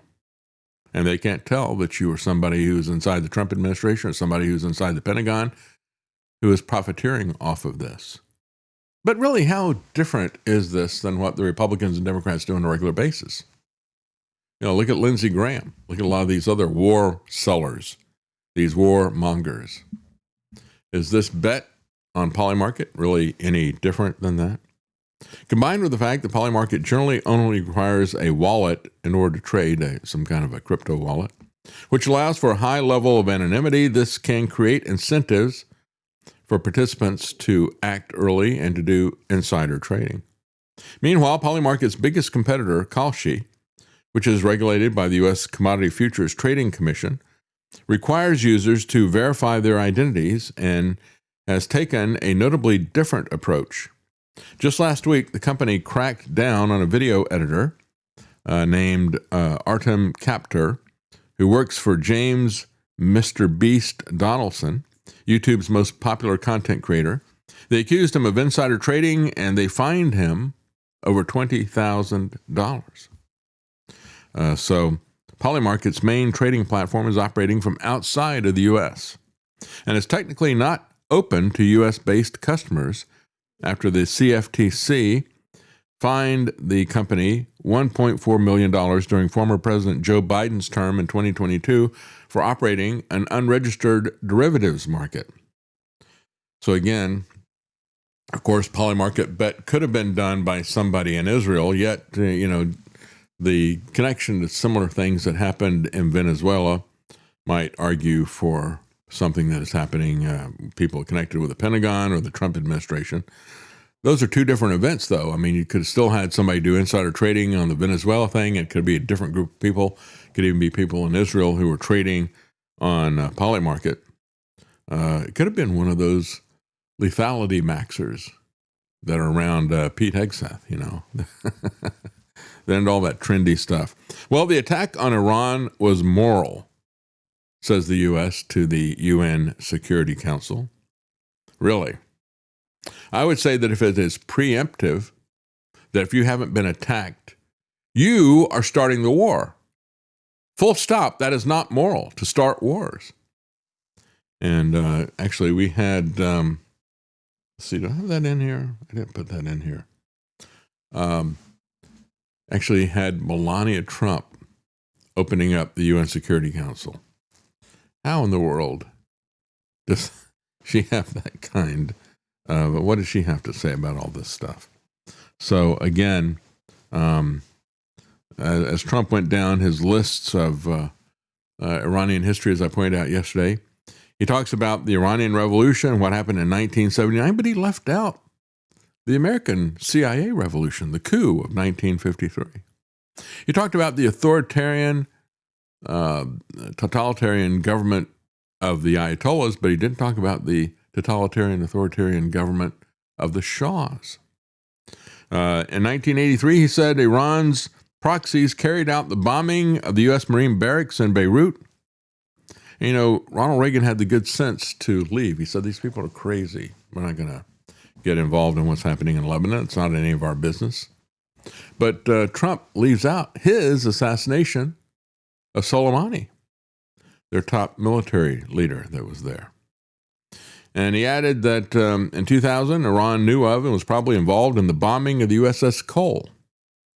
military ship, which resulted in the death of 17 U.S. service members.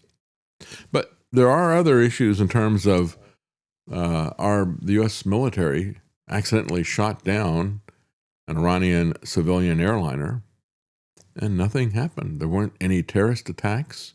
Instead, what they accepted was some compensation from the U.S. government for that murder of a couple hundred people, nearly 300.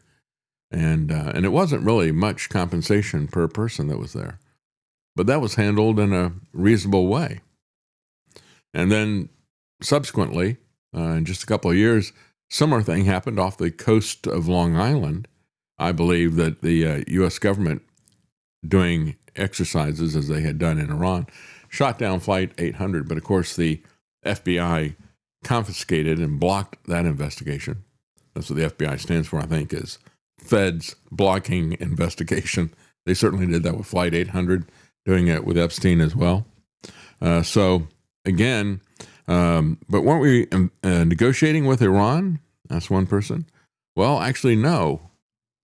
It was lies and treachery. Congress has rushed to get into the loop as critics are denouncing the Iran strikes.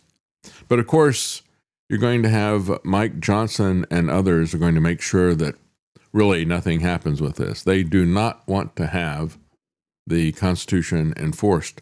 The scramble to brief a broader swath of lawmakers comes as bipartisan coalitions in the House and the Senate move to force votes next week on measures that would limit Trump's ability to take additional military action against Iran without Congress's sign-off. Despite calls from Democrats to quickly reconvene both chambers and debate the war powers measures, Speaker Mike Johnson and Toon in the Senate have no plans to do so. You see, this is why I played this clip of Jeff Sessions interrogating Leon Panetta, the Secretary of Defense at the time, because, again, Jeff Sessions is like, well, you know how this works. You're supposed to come to Congress, and we're supposed to decide whether we're going to have a war or not. And it's like, well, Senator, we'll let you know what we decide to do, said Panetta. And that's exactly what's going on. And the Senate and the House, under people like Toon and, or Thune, or whatever I pronounce his name, and Johnson, that's exactly what they want. They don't want the Constitution. So this is where we are right now. The Trump cites failed talks as justification for Iran strikes. But the negotiators say, no, actually, they weren't failed talks. It's just that the Trump administration was not acting in good faith. And now we've had Rubio himself, Trump's own Secretary of State, come out and say, no, it wasn't the talks. We did this strike not because we didn't think they were getting anywhere, but because we were afraid that Israel was going to go there, that Israel was going to kick off the war.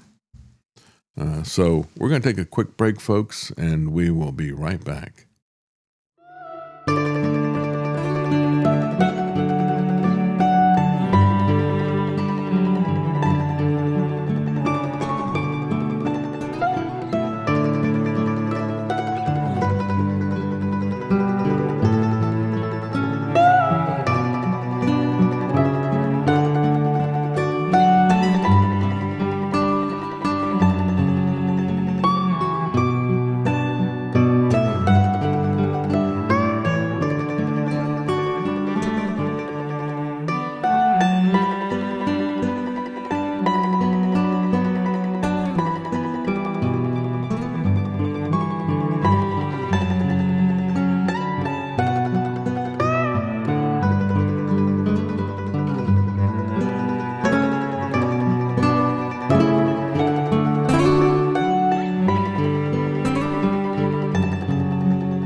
You're listening to The David Knight Show. Tell Alexa to add the APS radio skill and have access to the best channels anywhere. From country to blues, classic hits to news, APS Radio curates incredibly diverse playlists for you to enjoy. Get details at apsradio.com. Well, Sidney Falco, Zero, says, I remember watching Christians, quote unquote, declare the weapons of mass destruction war was justified by God. Then they backed up to those yellow support the troops stickers. Then America bless God stickers. Spineless. Yeah, we're seeing a lot of that. There's a lot of the prophecy profiteers are working overtime right now. It's the end of the world, and they don't know any of that. And when you look at the profiteers out there, people like Paula White Cain, who is the leading spiritual advisor to Donald Trump, just said, and here I found the article here, we're not going to lay hands on people until you are obedient. And so you have to send us some, you got to give $100,000. We're going to reach our goal of $100,000 during this conference before I'm going to start healing you people. So Christ-like, isn't she? It's amazing. Get a check. Make it payable to Paula White Ministries. If you say, I don't have it, give $100. Bring up a sacrificial seed. This isn't for me. This is about kids that will die without you being obedient, she said. And so she rose to prominence through a TV ministry. She's married one of the singers, songwriters from, I think it's Journey. His name is Cain. So they call it the White Cane Ministry. I think whenever I see that, I think of the blind leading the blind, you know, the white cane. That's in February 2025. Trump appointed White Cain to lead the White House Faith Office, which is intended to empower faith-based entities, community organizations, and houses of worship to better serve families and communities. I just look at these people like Paula White, people like Julie Green, people like Mike Huckabee. It's like, folks, if you're not a Christian, I got to say to you, these are not followers of Christ, whatever they are, whatever their relationship is with God. As a matter of fact, there was an article put up by Brian Shilhavi, said, quoted Jesus, who said, I'm not praying for the world, I'm praying for my people. And I guess he wasn't requiring them to chip in some money for that either.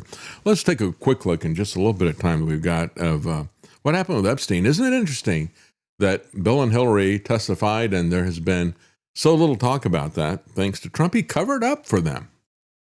Maybe he can do a really good job of covering up for himself with Epstein. So Bill Clinton comes up and says, I didn't have any relationship with that man, right? Hillary Clinton is there saying, oh, it was only about charity. That's the only reason that Bill was on those planes. And I don't even know Jeffrey Epstein. Well, Ghislaine Maxwell was at Chelsea's wedding. We've got the pictures that show that.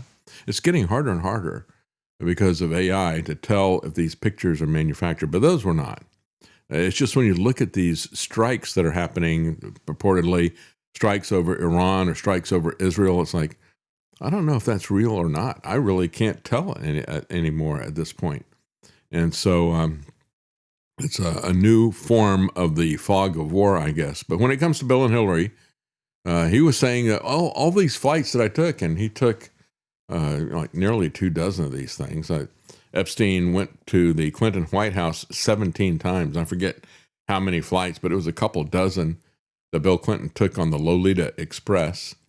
He says it was simply charity work. And I had my staff there and all the rest of the stuff. And it's like, well, okay, where was Hillary? Why didn't she meet Jeffrey Epstein if it was all charity work and she's so heavily involved in the charity stuff?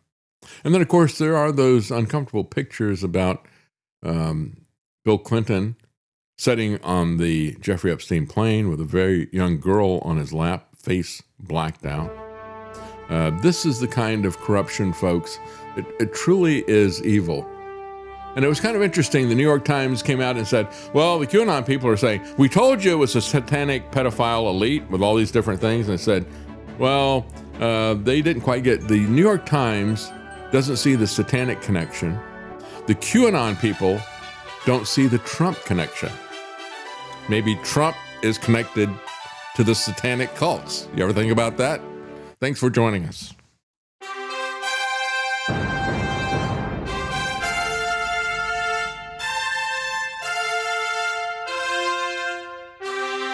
The common man.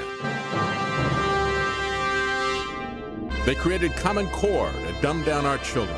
They created Common Pass to track and control us. Their Commons Project to make sure the commoners own nothing. And the communist future.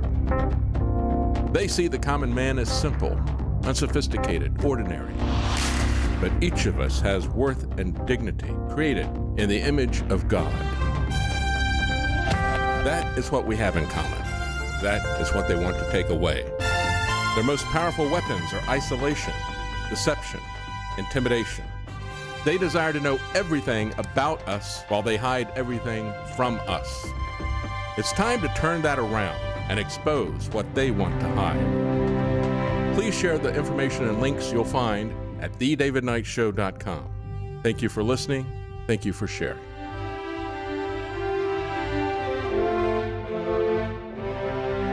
If you can't support us financially, please keep us in your prayers. thedavidknightshow.com.